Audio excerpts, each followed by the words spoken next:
YouTube, c'est du Colgas Mr. J'espère que vous allez bien. Moi, ça va super. On se retrouve pour une nouvelle vidéo. Encore une fois, comme je l'ai dit, pour ceux qui n'ont pas vu ma vidéo précédente, euh, j'étais absent pendant plus de 2 semaines, chose qui m'est jamais arrivée et je m'en excuse, les gars. Déjà auprès de moi, parce que c'est pas le MP qu'on connaît, grind, 3 a day, 4 vidéos, donc j'étais liking. Ok, je vais pas sortir d'excuses. Ouais, j'avais du taf, j'ai du taf. Hey, you gotta stay focused, man. So now we back. On commence le MP Challenge. C'est 3 vidéos par jour pendant 30 jours, ok? Et en plus des 30 vidéos, 30 vidéos réactions, en plus de ça, je vais vous sortir 5 vlogs de qualité, ok? Pendant cette période de 30 jours, 5 vlogs de qualité, en plus des 30 vidéos réactions, live, etc. qu'on va sortir, ok? On a ce Oh Damn Trade Alert. Luke Dort va aux Hawks, Ryan Nebar aux Hawks, Zachary Zaché, il va aux Mavericks, et le Thunder, ils ont 3 second round picks. Donc l'histoire de Rizaché avec le Thunder, avec Atlanta, s'achève 2 ans après qu'il aurait été drafté. Donc, ils l'ont laissé que 2 ans avant de le trade et de se dire que bah, c'est mort. Il n'a pas le niveau. Enfin, en tout cas, il n'est pas au niveau qu'ils attendent. On va voir vite fait ses highlights. Des petits highlights de lui, aux Hawks. Euh, Après, on va aller voir ses stats. Mais voilà. Pull-up, hein. On sait que Rizaché, son fort, c'est le 3 points. Après, quand tu regardes les pourcentages, il n'a pas shooté un énorme pourcentage. Mais tu sais que c'est un shooter, tu vois. C'est un. I won! Give me that! He's a shooter, man. We know he's a shooter. We know he can shoot. Euh, mais qu'est-ce qui. 3 points, cash. Qu'est-ce qu'on peut dire n'allez pas aux Hawks? Après, les Hawks, on sait qu'ils veulent passer un step maintenant. Ils sont partis au premier tour des playoffs. Maintenant, ils veulent passer un step et aller prendre Luke Dort. Je sais que c'est mieux, sachant que Rizachi, il n'a pas joué des playoffs. Là, ils se sont dit, en fait, c'est pas le gars qu'on pensait être. De toute façon, on l'a toujours dit, les gars. Moi, je l'ai toujours dit. Rizachi is not a number one pick. He's not a number one pick, tu vois. Mais c'est un bon replayer. Et le problème, c'est que quand tu viens avec cette pression de number one pick, au lieu d'être pick 20th, 25, c'est pas la même pression. C'est pas les mêmes attentes, tu vois. C'est pas du tout la même chose. Donc ça veut dire, voilà, on se dit: «Ah ouais, lui, faut qu'il domine. Ah ouais, lui, faut qu'il fasse ça». Tu vois, quand tu regardes la liste des number one pick, là, je vois un post où ils disent: «Reza Shake got a fake, career injury and hang it up». Tu vois les number one pick 2025, 2024, 2023, 2026, 2021, 2020. Tu vois Reza Shake, il fait taf, il fait tâche. 2026, tu vois, Eddie Dubonsa, tu sais que c'est chaud. C'est que c'est chaud. Et moi, j'ai toujours dit, les gens me disaient: «Ouais, non, pourquoi tu dis ça et tout?» Je dis: «Les gars, là, là, là, comment dire? Putain, j'ai vu un message pour ça. Là, vous comment dire? Là, Rizaché, il s'est fait trade, aux Mavs. Est-ce qu'il va jouer? Ça, je sais pas. Parce qu'il y a des gars aux Mavs, quand même.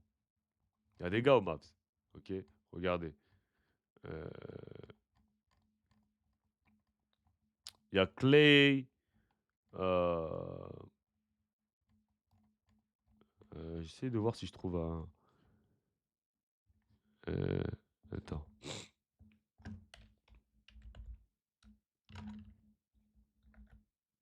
Il y a un journaliste qui s'appelle Tom, je sais pas, français, je crois qu'il avait mis un tweet.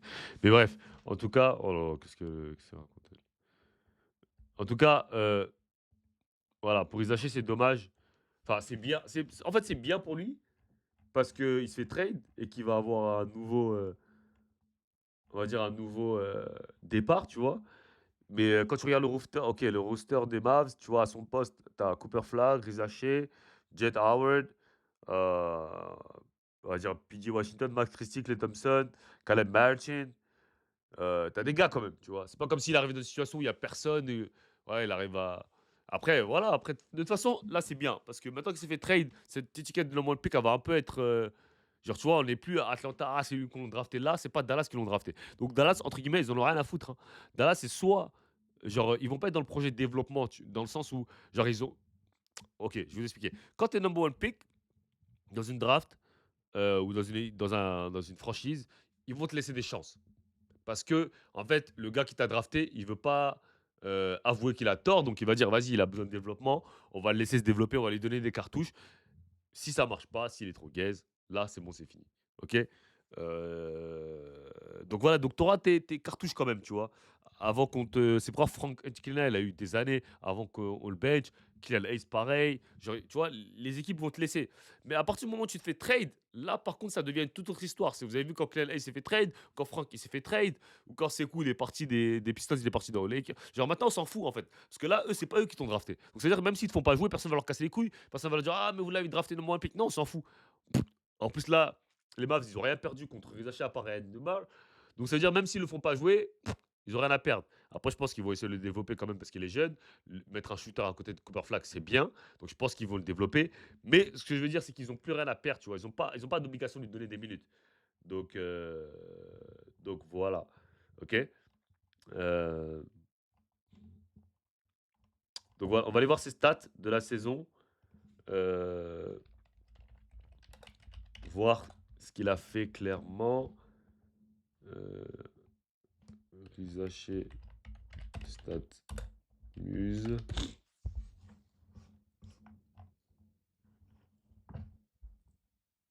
Non, stat, muse. Donc voilà. Donc en 2025, il a fait une mauvaise saison en 2025-2026. Hein. Il a baissé. Il joue 22 minutes, 23 minutes par match. Il a fait 9 points, 3 rebonds, 45% au tir, 30, ça va, 36% à 3 points. Ça va, il a mieux shooté que l'année dernière. Il a chuté à 37% à 3 points. Donc ça va. Moi, je trouve que au pourcentage à 3 points, c'est mieux. OK. Donc, donc déjà, ça, c'est bien. Et, et voilà. Donc, en 2 saisons, après en playoff, il a quasiment pas joué. Il a joué, je crois, 3 matchs. Ouais. 3 matchs, il joue 7 minutes. Donc, il n'a pas joué en playoff. Dans sa carrière, en carrière, c'est où la carrière? Ah, ils ont pas le match en carrière. Sinon, je voulais voir en carrière, il était à combien. Mais bon, en tout cas, il a joué, il a eu deux saisons complètes. Hein. 2 saisons complètes, une à 75 matchs, une à 67, en jouant 25 minutes et 23 minutes de moyenne. Voilà, on peut pas dire c'est une bonne opportunité, tu vois. Il a eu son opportunité. Maintenant, il va aller dans une autre situation. Espérons pour lui que ça se passe bien et que les Mavs aient confiance en lui. Hein. Mais moi, pour moi, il était dans une bonne situation. Euh, aux Hawks. Après, oui, il était dans le corner, ici et ça. Mais bon, faut dire que les gars qui avaient des ballons devant lui, Jalen Johnson, Nas, CJ McCollum, c'est des gars qui étaient meilleurs que lui, balle en main. Donc c'est compliqué en fait de te demander d'avoir le ballon en main quand c'est pas ton game. Donc voilà. Ok, likez, commentez, abonnez-vous et we are here.